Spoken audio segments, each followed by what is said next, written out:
Mi hermana me llamó gritando: «No puede ser, estás en la reunión online ahora mismo». Yo estaba en pijama, con una taza de café en la mano, sin entender nada. Abrí mi laptop y sentí el estómago caer. Mi cámara estaba encendida, transmitiendo en vivo desde mi cuenta corporativa. Y alguien, una mujer con mi cara, estaba hablando en mi nombre. Trabajo en una consultora tecnológica en Ciudad de México, y esa mañana debía estar de vacaciones. Sin embargo, mi nombre aparecía en una junta ejecutiva con clientes internacionales. La impostora compartía archivos confidenciales, respondía correos y hasta firmaba documentos digitales con mi firma. Mi respiración se cortó. Alguien había tomado mi identidad laboral. Llamé a recursos humanos, pero dudaron de mí. «Tú misma estabas conectada desde tu IP habitual», dijo el gerente. Sentí una mezcla de ira y miedo. Revisé mis accesos. Había un inicio de sesión desde un dispositivo registrado a nombre de Lucía Vega, mi excompañera de departamento y antigua amiga. Recordé la última vez que la vi, llorando después de ser despedida por un error que me culpó a mí. En los días siguientes, mi reputación se desmoronó. Me suspendieron, mis correos fueron clonados y mi cuenta bancaria mostró transferencias no autorizadas. Era una invasión completa, profesional, digital y emocional. No imaginaba que detrás de esa traición había algo más profundo, una red de venganza que se remontaba a un secreto familiar que ambas compartíamos, y esa verdad estaba a punto de destruirnos a las dos.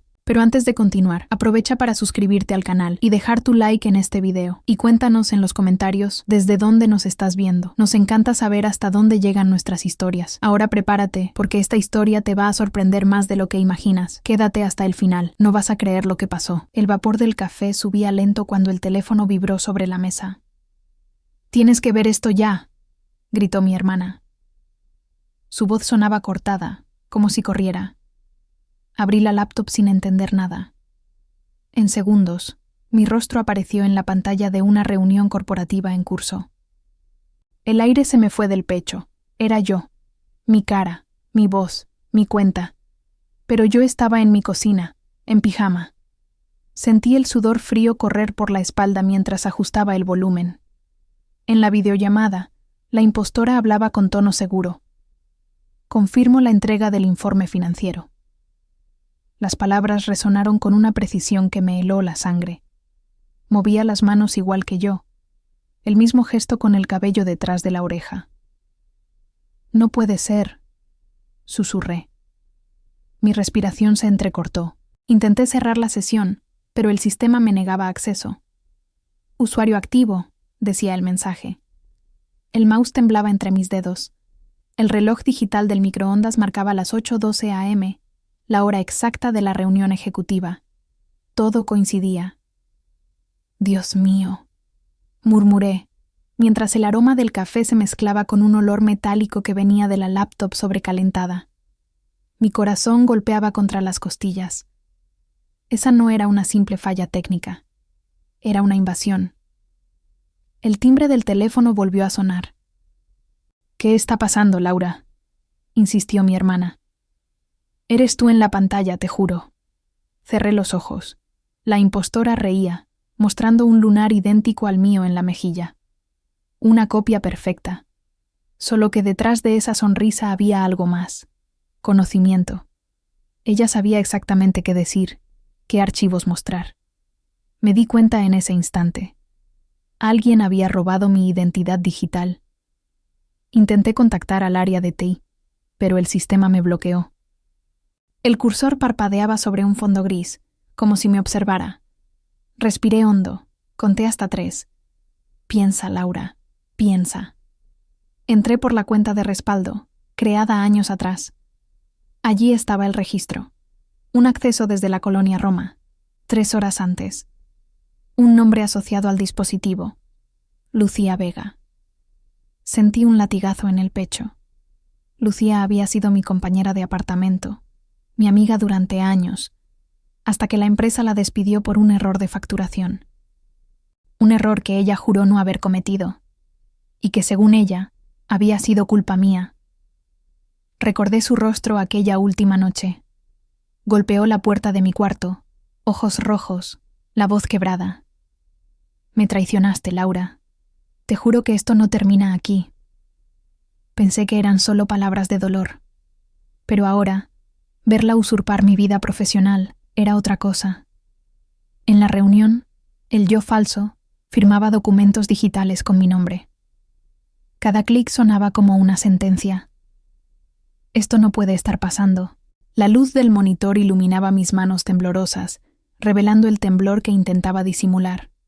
Respiré hondo y abrí el correo corporativo. Cientos de mensajes nuevos, todos con mi nombre en copia. Los clientes me felicitaban por la excelente presentación de resultados. Un escalofrío recorrió mi cuerpo. Ella no solo se había conectado, estaba convenciendo al mundo de que era yo. Toqué la pantalla con los dedos, como si pudiera detenerla desde ahí, pero lo único que sentí fue el calor del plástico y la impotencia ardiendo bajo la piel. Llamé directamente a Recursos Humanos. Soy Laura Méndez. Necesito reportar un acceso no autorizado. Del otro lado, silencio. Luego, una voz seca. Señorita Méndez, usted misma está conectada desde su IP habitual. Sentí la mandíbula tensarse. No soy yo, respondí con un hilo de voz. Estoy siendo suplantada. Pero el tono administrativo no cambió. Si desea, puede enviar un ticket al área técnica. Clic. Fin de la llamada. Miré mi reflejo en la pantalla negra. Mis ojos parecían los de una extraña. Cansados, asustados, llenos de rabia contenida. El sonido distante de un claxon subió por la ventana abierta, mezclado con el aroma del pan del puesto de la esquina. El mundo seguía girando, ajeno a la pesadilla que se desplegaba en mi laptop. Decidí actuar sola. Cambié contraseñas, revisé los registros, tomé capturas de pantalla. Las guardé en una carpeta llamada Pruebas LED. Era mi única defensa. Afuera, la ciudad rugía bajo el sol de la mañana, pero dentro de mí solo había una certeza. Alguien me conocía demasiado bien, demasiado para dejar rastros tan claros. Cerré la laptop con un golpe seco. El reflejo de mi rostro en la tapa de metal me devolvió una pregunta que no podía callar. ¿Hasta dónde llegaría Lucía para destruirme? Esa noche casi no dormí. La luz azul del monitor seguía quemándome en la mente, como si la pantalla aún estuviera abierta.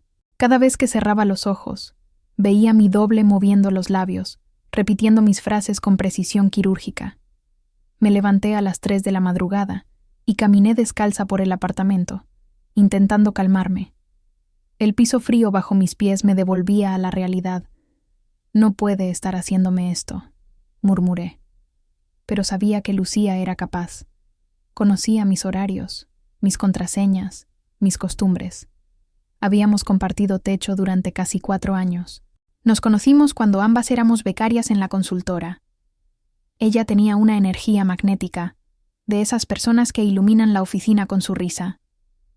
Al principio me ayudó con todo, reportes, códigos, hasta los cafés interminables de madrugada. Vivíamos en un pequeño departamento en la colonia Roma, con paredes finas y un balcón lleno de plantas secas. Las noches de domingo cocinábamos pasta y hablábamos de nuestros sueños. Un día seremos jefas, decía ella, levantando su copa de vino barato, y yo le creí. Pero con el tiempo algo se rompió. Cuando ascendí a analista senior, su actitud cambió. Ya no me miraba igual. Me evitaba en el trabajo, y las cenas compartidas se volvieron silencios incómodos. Una noche, al volver, encontré su habitación vacía. En la mesa, una nota. No todos los esfuerzos se reconocen igual.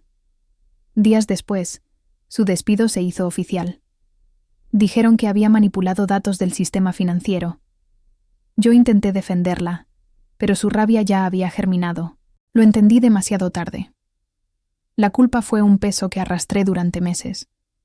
Aunque yo no había hecho nada, sentía que su caída manchaba mi éxito. En la empresa, el rumor corría, que Lucía había cometido el error por cubrirme, que yo la había dejado sola frente al fuego. No era verdad, pero ¿quién iba a escucharme? Cada ascenso que conseguía se sentía menos una victoria y más una deuda. Empecé a guardar silencio en las reuniones, a evitar los pasillos donde ella solía reír. El eco de su voz me perseguía en cada esquina. Recuerdo una tarde, poco después de su salida.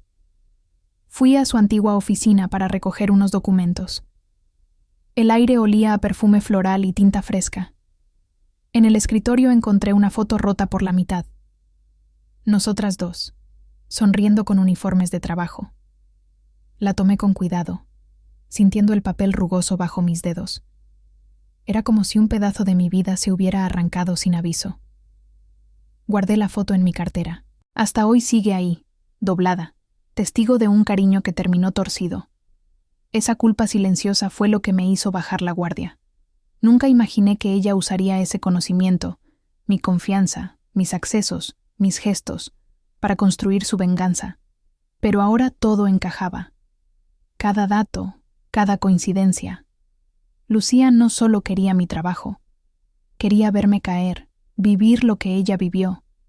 Y algo en su mirada aquel día del despido, ese brillo helado entre lágrimas, ya lo había anunciado. A las 6 de la mañana, el insomnio se volvió insoportable. Me senté frente a la ventana mientras el cielo clareaba sobre los techos de la ciudad. El murmullo lejano de los autos se mezclaba con el olor a pan recién hecho del puesto de la esquina. Saqué mi celular y abrí las fotos antiguas. Fiestas, viajes, risas compartidas. Todo parecía tan lejano, tan falso ahora. Decidí escribirle. Lucía, necesito hablar contigo. Esto se fue demasiado lejos. El mensaje quedó en visto durante minutos eternos. Cuando por fin respondió, solo escribió: ¿Recién te das cuenta? Sentí un nudo en la garganta. Sus palabras eran una daga envuelta en calma. Le respondí: Estás destruyendo mi vida.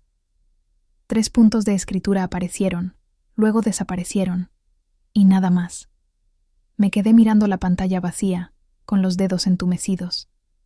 El primer rayo de sol entró por la ventana y me cegó por un segundo. Supe, con una certeza dolorosa, que ya no era una cuestión laboral. Lo que había entre nosotras era personal, profundamente personal. Y para entenderlo, tendría que volver atrás, a un secreto familiar que yo había enterrado hace años. La verdad, estaba a punto de salir. Y cuando lo hiciera, no habría vuelta atrás. El día amaneció con un cielo gris, denso, como si la ciudad supiera lo que venía. Entré a la oficina con el corazón acelerado. Todos me miraban distinto. Algunos desviaban la vista, otros fingían sonrisas tensas. En la pantalla del lobby, el boletín interno mostraba mi foto junto a un titular que me heló: Analista bajo investigación por filtración de datos confidenciales. Sentí las piernas flaquear. El aire olía a café recalentado y plástico nuevo. Una mezcla nauseabunda que me revolvió el estómago. Corrí hasta la sala del gerente de seguridad. No fui yo. Tienen que creerme, dije apenas crucé la puerta. Él levantó la vista con calma fingida. Laura, los registros indican acceso desde tu cuenta, tu IP, tus credenciales. Golpeé la mesa con las manos. Lucía me hackeó. El hombre suspiró, cruzando los brazos. ¿Tienes pruebas? Saqué mi celular. Mostré las capturas de pantalla, los registros duplicados, pero él apenas los miró. Investigaremos. Mientras tanto, estás suspendida temporalmente. Salí de la oficina con la garganta cerrada. Mis compañeros evitaban mi mirada. En el ascensor, una colega murmuró algo al oído de otra. No escuché las palabras, pero sentí la punzada. Era la soledad más densa que había sentido en años. Me refugié en el baño, apoyada contra el lavamanos. El espejo me devolvía un rostro que no reconocía. Ojeras profundas, mandíbula rígida, ojos húmedos. No me van a destruir, dije en voz baja, aunque mi voz tembló. Afuera, la notificación del celular vibró. Era un correo de Lucía. Asunto: ahora estamos iguales. Abrí el mensaje con el pulso acelerado. Decía: cuando me acusaron, tú guardaste silencio. Yo también me quedé sin trabajo, sin reputación, sin nada. Hoy sabes lo que se siente. Adjunto, había un video. Lo reproduje.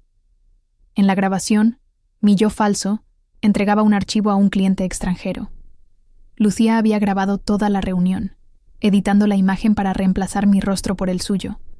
La perfección del montaje era escalofriante. Parecía real. ¿Cómo conseguiste esto?, le respondí, con los dedos trémulos. Su contestación llegó al instante. Lo aprendí de ti. Cerré el laptop, pero la sensación de invasión no se fue. Revisé mis redes, mis correos personales, mis cuentas bancarias. Todo estaba alterado. Fotos cambiadas, mensajes reenviados, transferencias en revisión. Lucía había tomado el control total de mi identidad digital. No era solo venganza, era un borrado sistemático. Ella quería eliminarme del mapa, reemplazarme. Esa noche, fui a casa de mi padre en Tlalpan. No le había contado nada aún. Al abrir la puerta, su abrazo fue tibio, con olor a tabaco y jabón. «¿Qué pasa, hija?», preguntó. «Te ves agotada». No pude sostenerme. «Papá, me están destruyendo». Conté todo, entre sollozos. Él me miró largo rato, en silencio. Luego dijo algo que me cortó el aliento. «Lucía, no es solo tu excompañera, es tu prima». El mundo pareció detenerse. «¿Qué dijiste?», susurré. Papá bajó la mirada, las manos temblando. «Tu madre y la madre de Lucía eran hermanas. Pero hubo una pelea hace muchos años, una herencia mal repartida, una mentira. Nos alejamos para siempre». Sentí el corazón retumbar en los oídos. «¿Por qué nunca me lo dijiste?». Él respiró hondo. «Porque pensé que era mejor que no supieras. Tu madre no quería que te relacionaras con ellos». Me senté en el sofá, mareada. Todo cobraba sentido. Las coincidencias, la cercanía, la obsesión de Lucía. Ella siempre supo quién era yo, pero yo no lo sabía. Entonces, ¿esto es venganza familiar?, pregunté. Papá asintió, con el rostro endurecido. Tu tía perdió casi todo cuando mi empresa creció. Culparon a tu madre de manipular los papeles de la herencia. Me quedé mirando la lluvia caer por la ventana. El sonido era hipnótico, como si cada gota repitiera el nombre de Lucía. La traición dolía el doble ahora. No solo venía de una amiga, sino de sangre. Saqué el teléfono y abrí la última conversación. Mis dedos temblaron sobre el teclado, pero no escribí nada. No sabía qué podía decirse entre dos personas unidas por el mismo dolor y la misma mentira. Solo una idea me quemaba la mente. Si Lucía había empezado esta guerra, yo pensaba terminarla. El día siguiente amaneció con una humedad densa. La ciudad parecía cubierta por una capa de polvo que no dejaba pasar el sol. No había dormido. Pasé la madrugada revisando archivos, buscando algún rastro digital que probara lo que mi padre me había contado. En un cajón encontré una carpeta vieja, amarillenta, con documentos notariales. Entre ellos, un contrato de herencia con el apellido Vega. Mi pulso se aceleró. Ahí estaba la conexión. La madre de Lucía, Elena Vega, había renunciado a su parte a cambio de una suma mínima, firmada por mi madre. El olor a papel viejo me revolvía el estómago. Todo esto empezó mucho antes de nosotras, pensé. Guardé los documentos y salí rumbo a la empresa. Quería enfrentar la situación, limpiar mi nombre. Pero al llegar, el guardia me detuvo. Lo siento, señorita Méndez, tiene prohibido el ingreso. Su voz fue cortante, casi avergonzada. Vi mi reflejo en la puerta de vidrio. Una sombra de lo que era. Afuera, dos compañeros observaban desde la acera, susurros a media voz. En mi celular sonaban notificaciones sin parar. Redes, correos, mensajes. En un foro interno, alguien había filtrado un video. Yo, o mi doble, entregando archivos confidenciales. Miles de comentarios, burlas, insultos. Traidora. Vendida. Falsa. Cerré la pantalla, con las manos frías. Mi reputación, mi carrera, mi vida entera, reducidas a un clic. Caminé sin rumbo. El ruido de la ciudad se mezclaba con un zumbido en mis oídos. No era solo una humillación, era una ejecución pública. Me refugié en un café del centro, uno de esos lugares oscuros con olor a pan tostado y muebles de madera gastada. Me senté en una esquina, abrí el portátil y conecté mi disco externo. Tenía que rastrear el punto exacto desde donde Lucía había manipulado los videos. Trabajé durante horas. El sonido del teclado era lo único que me mantenía cuerda. Entre líneas de código, encontré algo.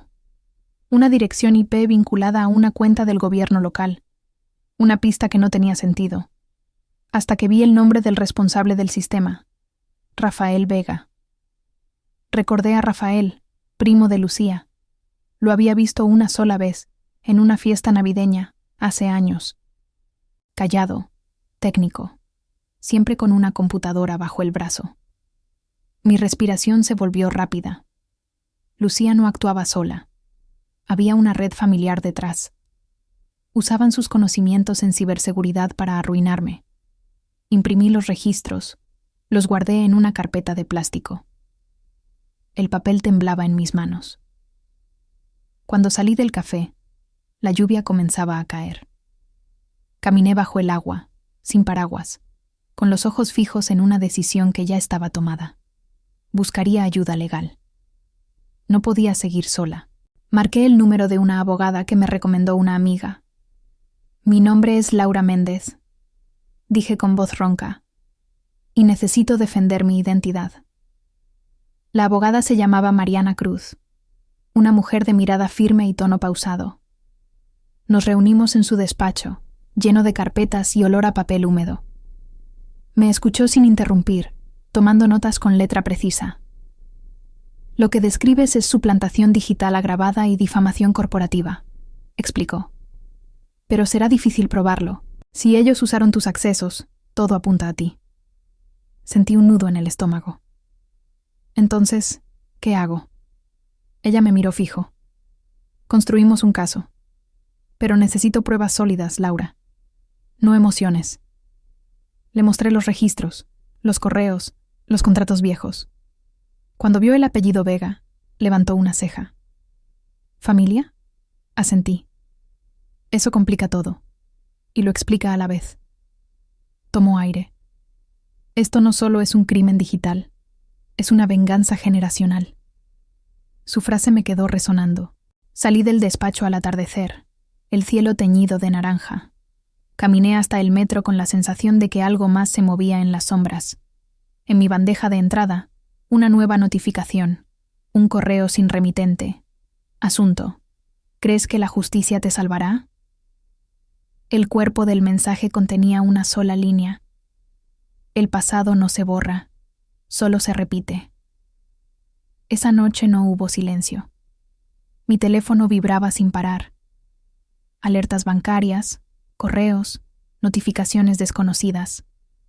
Algo se movía dentro de mis cuentas, como un fantasma digital que no descansaba. Me incorporé en la cama, con el corazón latiendo en la garganta. Abrí la app del banco y vi lo imposible. Un intento de transferencia de 25,000 pesos a una cuenta a nombre de Lucía Vega. No puede ser, susurré, mientras el sudor me corría por la frente. Intenté cancelar, pero el sistema mostraba: operación autorizada. Me levanté de un salto, el suelo frío bajo mis pies. Corrí hacia el escritorio, abrí la laptop, pero ya era tarde. Los números danzaban en la pantalla. Mis ahorros desaparecían línea por línea. No, basta. Golpeé el teclado, impotente. El sonido seco resonó en la habitación vacía. Tomé una foto de la transacción y la envié a Mariana, mi abogada. En segundos, me respondió: guarda todo. Esto ya es delito penal. Apagué la computadora, temblando. En el reflejo de la ventana, vi mi rostro pálido, los ojos enrojecidos. De repente, la pantalla se encendió sola. Una videollamada entrante. El número era desconocido. Contesté. En la oscuridad, la cara de Lucía apareció iluminada por el brillo del monitor. ¿Te gusta perder, prima?, dijo sonriendo. Su voz era dulce, casi burlona. Esto recién empieza. Luego la llamada se cortó. Me quedé paralizada, escuchando solo el eco de mi respiración. A la mañana siguiente, el miedo se volvió rutina. Fui al banco con Mariana, que llevaba un maletín repleto de documentos. El gerente revisó mi cuenta con gesto serio. La transacción se hizo desde un dispositivo autorizado. Tu teléfono, exactamente. Lo miré incrédula. Ella lo clonó. Mariana intervino. Necesitamos los registros de IP y los metadatos de la operación. Él negó con la cabeza. Eso requiere orden judicial. De regreso, paramos en un cibercafé para imprimir pruebas. Mientras la impresora zumbaba, revisé mis mensajes. Una notificación nueva. Inicio de sesión desde otro dispositivo. Cámara activada. Sentí un escalofrío. Tapé la lente del celular con la mano, como si pudiera protegerme. Mariana me miró alarmada. Laura, tenemos que ir a la policía. Fuimos directo a la unidad de delitos cibernéticos. La sala olía a desinfectante y cansancio. Un agente joven tomó nota mientras relataba todo. Tiene que entender que esto es personal, dije, la voz quebrada. Él asintió. Lo es para todos los que pierden su identidad. Me pidió dejar mi laptop para análisis. Cuando la entregué, sentí que le daba mi último pedazo de control. Esa noche, el apartamento parecía más pequeño, asfixiante. Las luces del pasillo parpadeaban, el aire olía a humedad. Me senté en el suelo, abrazando las rodillas. Todo estaba en manos de otros, mi caso, mi nombre, mi verdad. Pensé en mi madre, en esa firma que lo había iniciado todo. ¿Habría imaginado que una decisión legal terminaría destruyendo a su hija? El sonido del interfono me sobresaltó. Miré la hora. 11:47 p.m. ¿Quién es?, pregunté. Silencio. Luego, una voz conocida. Soy yo. Me paralicé. Abrí apenas la mirilla. Lucía estaba allí, empapada por la lluvia, con una sonrisa helada. Solo quiero hablar. Retrocedí. Si cruzas esa puerta, llamo a la policía. Ella rió, apoyando la mano sobre el vidrio. Ya estás presa, Laura. Solo que aún no lo entiendes. Su sombra se fue desvaneciendo por el pasillo, hasta perderse en la oscuridad. Cerré los cerrojos con manos temblorosas.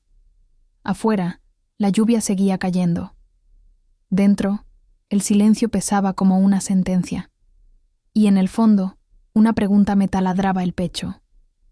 ¿Qué más podía quitarme, si ya me había robado todo? El amanecer tenía olor a cloro y papel húmedo. La unidad de delitos cibernéticos abría a las 8, y yo estaba afuera a las 7:30 con Mariana, mi abogada, apretando contra el pecho una carpeta gris.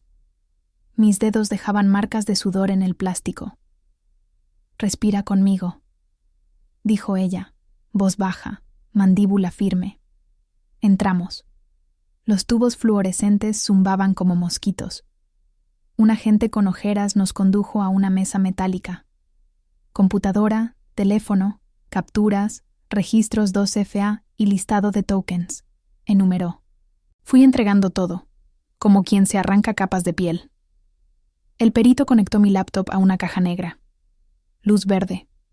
Teclado golpeando. El olor a café recalentado flotaba sobre el cuarto.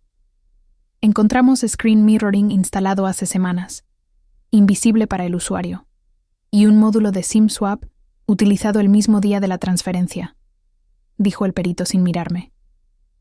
Sentí un latigazo en el estómago. Mariana inclinó el cuerpo hacia adelante. ¿Metadatos? El perito asintió. Coinciden con una IP municipal ya citada en su denuncia. Rafael. El apellido Vega se clavó como astilla. El Ministerio Público entró con una carpeta azul. Solicitaremos medidas cautelares hoy mismo. Bloqueo de cuentas, preservación de evidencias en servidores y orden para incautar equipos a los sospechosos. Mi pecho se aflojó 1 milímetro. Mariana me pasó una hoja. Redacta, con horarios exactos, cada intrusión. Todo lo que recuerdes. Sonido de notificaciones, llamadas, olor a humedad, lo que sea. Los jueces creen en escenas concretas. Escribí. Anoté el clic hueco del interfono a las 23:47. La luz que parpadeó en el pasillo. El ruido de pasos sobre charcos. La memoria, como arma. A media mañana, el fiscal regresó con una resolución preliminar. Autorizada inspección y secuestro de dispositivos. Y por riesgo a la integridad, orden de restricción inmediata para Lucía Vega. Mis hombros cayeron agotados. Llamé a mi padre. Papá, por fin se mueve algo. Escuché su suspiro, tibio. Estoy orgulloso, hija. Me temblaron los labios. Afuera, el aire olía a lluvia vieja. Por primera vez en días, sentí la columna erguirse. Si tú que lees esto has sido arrinconado por una mentira, guarda todo lo que parezca nimio. Una vibración, un eco, un reflejo en la pantalla. Ese detalle puede salvar tu nombre. Con la orden en la mano, Mariana me miró como quien calibra un motor. Ahora vamos por su red, y cuando se caiga la primera pieza, caerán todas. La empresa nos recibió con pasillos fríos y miradas afiladas. Recursos Humanos había convocado una reunión extraordinaria. Mariana apoyó la resolución judicial sobre la mesa de cristal. El gerente de seguridad tragó saliva. Procedan con su auditoría, dijo, pero su voz se quebró en la última sílaba. El equipo forense conectó sondas a los servidores, y yo observé, inmóvil, el desfile de cables y luces. Olía a ozono y a alfombra húmeda. Aquí, señaló el perito. En pantalla, un mapa de accesos, superposiciones de sesiones, tokens clonados, firmas digitales inyectadas. Un rastro con apellido, Rafael Vega, proveedor externo en un contrato menor de mantenimiento. Nunca debió tener permisos de admin, gruñó el gerente. Mariana no parpadeó. Pero los tuvo, y ustedes firmaron. Mi yo falso aparecía en clips internos. El forense puso pausa y amplió un cuadro. Artefacto de deepfake. Hay un parpadeo asíncrono a los 17 segundos. El silencio cortó el aire. Suficiente para sostener que el video está manipulado, dijo Mariana. Mis pulmones, por fin, pelearon por aire. Me llegó un correo del director general. Suspensión levantada de forma provisional mientras dure la investigación. Confidencial. Abrí y cerré la boca como un pez. Ese pequeño gesto, volver a mi silla, era un ancla en mitad de la tormenta. Si estás en mitad de un vendaval así, toma esa primera victoria mínima y agárrala fuerte. Te recuerda quién eres. El fiscal, por su parte, informó por teléfono. La jueza concedió localización e incautación en el domicilio de Rafael. La policía va en camino. Mariana me pasó otro papel. Ahora, la trampa. Habíamos preparado un archivo SEBO, Informe Q1 Final Fin, que contenía un Canary Token oculto en un enlace aparentemente inofensivo. Lo subimos a mi nube con permiso solo lectura y un nombre irresistible para quien quisiera robarlo. Minutos después, alerta. Acceso desde un coworking en la colonia Doctores. Es Lucía, dije, y las palabras me rasparon la garganta. El coworking olía a café molido y aire acondicionado demasiado frío. Entramos con 2 agentes. La luz blanca hacía brillar el polvo en suspensión. Mariana me pidió que respirara por la nariz, lento. A la izquierda, cabinas de vidrio con auriculares colgando. A la derecha, mesas largas con cables enredados. El recepcionista señaló una sala. Reservada a nombre de L. Vega. El corazón me golpeó el cuello. Los agentes avanzaron primero. Golpearon. Policía. Un silencio espeso. Luego el sonido de una ventana. Empujaron la puerta. Vacía. Solo una laptop apagándose, el ventilador aún girando, y un vaso con hielo derretido. El agente enchufó un dongle. Quedó memoria caliente. Murmuró. En la pantalla, un escritorio caótico. Carpeta Proyecto R. Y arriba, una app de clonación de voz abierta con mi timbre guardado como Laura M73. Sentí el estómago encogerse. La notificación del Canary Token mostraba segundos exactos. Está cerca, dijo el agente, mirando el mapa del edificio. Revisaron baños, escaleras, terraza. Nada. Un policía levantó una mochila escondida tras un sofá. Dentro, 2 celulares con chips intercambiables, un lector de SIM y un cuaderno húmedo con nombres. El mío, el de mi madre, el de mi padre, y al final, subrayado, Acta Herencia 2002. Toqué el papel. Estaba frío, olía a metal y tinta barata. Mariana fotografió todo. Con esto ya no es solo cibercrimen, hay móvil y premeditación. De regreso a la calle, la tarde caía en tonos grisáceos.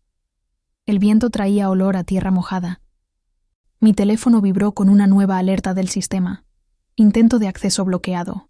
2FA físico requerido. Sonreí por primera vez en días. Habíamos activado llaves de seguridad. Ya no podían entrar como antes. Lo estamos logrando, dije, más para mí que para nadie. Mariana asintió. Falta la última pieza, a Lucía en persona. Inspiré hondo, el aire frío quemándome los pulmones. Imaginé su rostro, su risa contenida, el lunar que me imitaba. El agente guardó la laptop incautada en una bolsa numerada. Entonces sonó mi interfono en casa, 3 tonos cortos, y en mi pantalla apareció una vista de mi propia puerta. La app del edificio mostraba una sombra detenida frente a mi cerradura. La imagen hizo zoom automático. Un mechón negro, una mano con esmalte rojo, y una llave que no era mía entrando suave, como si conociera cada diente del metal. La puerta empezó a girar. La llave giró, pero no llegó a abrir. Desde el otro lado, el clic seco de la traba bloqueada sonó como una victoria diminuta. «Ya no entrarás más», murmuré, apretando el teléfono contra el pecho. Llamé a Mariana y a la policía, que llegó 20 minutos después. Revisaron cámaras, huellas, el pasillo. «No alcanzó a forzar la cerradura», dijo el agente, «pero estuvo aquí». Lo sabíamos los 3. Era el último intento, la última jugada de quien se queda sin poder. Esa madrugada dormí poco, pero por primera vez sin miedo. El amanecer entró por la ventana con un tono anaranjado que hacía brillar las gotas de lluvia aún suspendidas en el vidrio. Preparé café y me quedé observando el vapor subir. Mi nombre estaba a salvo. Mi cuenta, mis accesos, mis datos, todo bajo nuevas claves y blindajes. Pero más que eso, había recuperado algo que Lucía no pudo tocar. Mi dignidad. A las 10, Mariana llamó. «Tenemos confirmación. Detuvieron a Rafael esta mañana. En su equipo hallaron los módulos de clonación y copias de tus archivos». Silencio. «¿Y Lucía?», pregunté. «Se entregó sola. Está declarando». Cerré los ojos. No sentí venganza, sino un cansancio profundo. Había esperado ese momento, y sin embargo, no se sentía como victoria. Tal vez porque el daño no se borra, solo se aprende a vivir distinto. Días después, me citaron a declarar. El tribunal olía a madera encerada y desinfectante. Las luces del techo eran tan blancas que dolían. Frente al juez, mis manos temblaban, pero mi voz no. No busco castigo, solo verdad. Mostré los registros, las copias, el cuaderno con nuestros nombres. El juez asintió lentamente. Esta historia no es solo digital, es humana. Lucía me miró desde la otra mesa. Su rostro estaba distinto, sin maquillaje, sin sonrisa. Por primera vez en meses, no vi odio. Vi algo parecido a tristeza. Cuando el juez suspendió la audiencia, ella se acercó escoltada. «Nunca quise que llegara tan lejos», murmuró. «Solo quería que sintieras lo que yo sentí». La voz se quebró. No respondí. La rabia se había ido hacía tiempo, sustituida por una compasión incómoda. «Ojalá encuentres paz, Lucía», dije al final. No fue perdón. Fue un cierre. Al salir, el aire fresco del pasillo me golpeó la cara. Los flashes de periodistas me cegaron, pero ya no me importaba.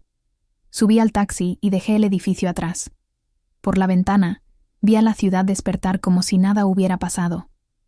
Pero yo sí había cambiado. Ya no era la analista que vivía midiendo riesgos ajenos. Era una mujer que enfrentó su propio caos y siguió de pie. Un mes después, Lancé un proyecto nuevo con la ayuda de Mariana y algunos colegas. Una red de apoyo para víctimas de fraudes digitales. Le pusimos nombre simbólico: Renacer. Cada historia que llegaba me recordaba la mía, y me confirmaba que el miedo, cuando se comparte, se vuelve fuerza. Mi padre vino a la inauguración con una camisa recién planchada y una sonrisa orgullosa. «Tu madre estaría feliz de verte así», dijo. Sentí un nudo dulce en el pecho. Guardé los viejos documentos de la herencia en una caja de cartón y los dejé en el archivo del proyecto, como testimonio. Esa firma que una vez me marcó ahora servía para advertir a otros. El dolor convertido en propósito. El pasado, finalmente, en paz. Hoy, cuando miro la pantalla encendida y veo mi reflejo, ya no me da miedo. No porque confíe en la tecnología, sino porque confío en mí. Aprendí que la justicia no siempre llega rápido, pero llega, si la buscas con verdad y sin odio. Y si tú que me escuchas estás pasando por algo parecido, quiero que te repitas esto conmigo. No eres tu error. No eres la mentira de otro. Eres todo lo que lograste sobrevivir.